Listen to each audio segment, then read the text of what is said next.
2024 மே மாதத்தில் நடைபெற்ற இலங்கையில் இடம்பெற்ற முக்கிய நிகழ்வுகளின் தொகுப்பினை நாம் தற்போது பார்க்கலாம்.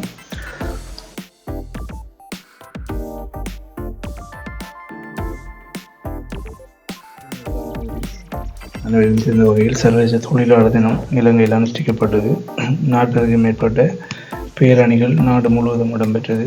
தொழிலாளர் உரிமைகள் மற்றும் வேலைவாய்ப்பு போன்றவற்றில் கவனம் செலுத்தி ஊழியர்களின் வேதனத்தை, அதாவது ஊழியர்களின் சம்பளத்தினை அதிகரிக்குமாறு அனைத்து ஊழியர்களால் கோரப்பட்டு இப்பேரணிகள் அனைத்தும் நாடு முழுவதும் நடைபெற்றன.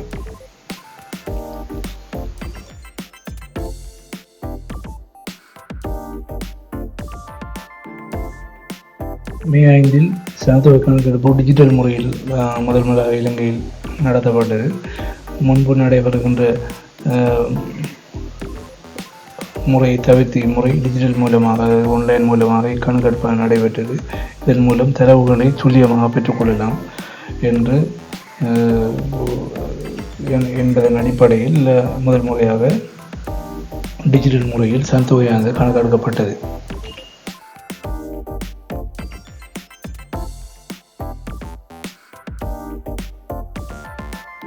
மே 9 இலங்கையின் உச்ச நீதிமன்றமானது சுற்றுச்சூழல் சட்டங்கள் தொடர்பில் புதிய சட்டங்களை அல்லது புதிய தீர்ப்புகளை வழங்கியதுடன் சட்டவிரோத மண் அழிவை தடுப்பதற்கான புதிய நடவடிக்கைகளையும் அரசுக்கு பரிந்துரை செய்தது.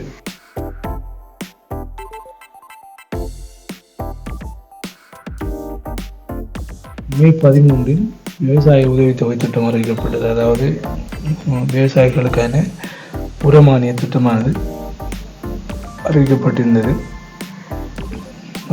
விவசாயிகளுக்கு உரமானியத்துக்கு பதிலாக நிதி கொடுப்பனவானது இம்முறை அறிமுகப்படுத்தப்படுது. அதன் மூலம் ஏக்கர் ஒன்றுக்கு 6000 ரூபாய் வீதமாக விவசாயிகளுக்கான உரமானியமும் சேதன விவசாய உற்பத்தியினை விவசாய செய்கையினை ஊக்குவிக்கும் சேதன உரங்களும் வழங்குவதற்கான நடவடிக்கை அரசினால் மேற்கொள்ளும்.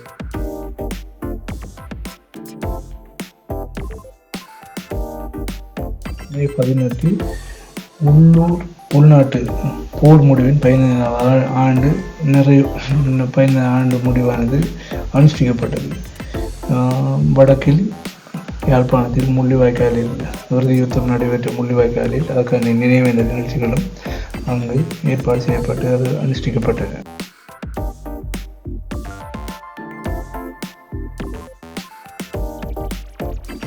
மே 21 பருவமழை ஆரம்பித்திருந்தது. அதன் மூலம் வெள்ளம் மற்றும் மண் சரிவுகளில் 16 பேர் உயிரிழந்தனர். 50க்கும் மேற்பட்டோர் இடம்பெயர்ந்திருந்தனர்.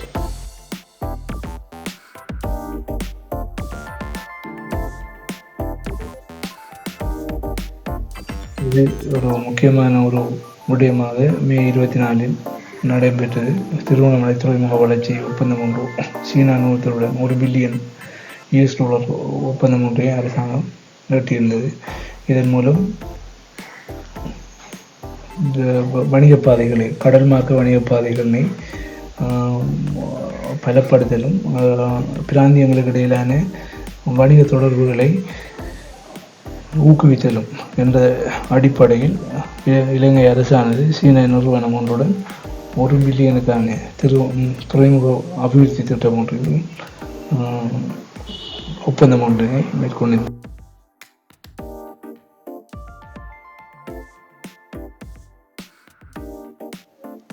மே 29 மின்சார வாகனங்களுக்கான வரி விலக்கினை அரசாங்கம் அறிவித்தது.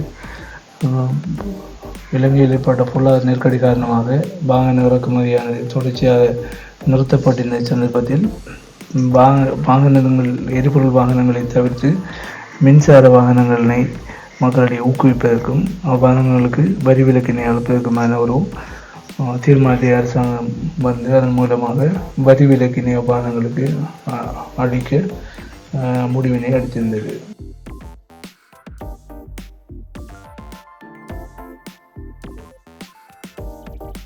மே 31 இலங்கை பிரஜைகளுக்கு சட்டங்கள் தொடர்பான விழிப்புணர்வு ஏற்படுத்தும் ஒரு வேலை திட்டத்தினை இலங்கை அரசாங்கமானது ஆரம்பித்திருந்தது. அத்துடன் பாடசாலை மாணவர்களுக்குள் பொது சட்டங்கள் தொடர்பான விழிப்புணர்வுகளை ஏற்படுத்தும் வகையில் அவற்றினை ஒரு பாடமாக கொண்டு வருவதற்கான முன்மொழிவுகளை அரசாங்கம் முன்மொழிந்திருந்தது.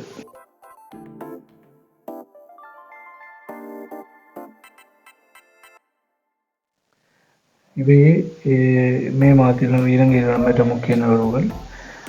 அரசியல் பொருளாதார முன்னேற்றங்களின் முக்கிய நிகழ்வுகளை நாம் முன்பு குறிப்பிட்ட விடயங்களிலிருந்து நீங்கள் கலந்து கொள்ளலாம். இதைத் தொடர்ந்து ஜூன் மாதத்துக்கான நிகழ்வு தொடர்பில் இன்னொரு வீடியோவில் நாம் சந்திப்போம். நன்றி.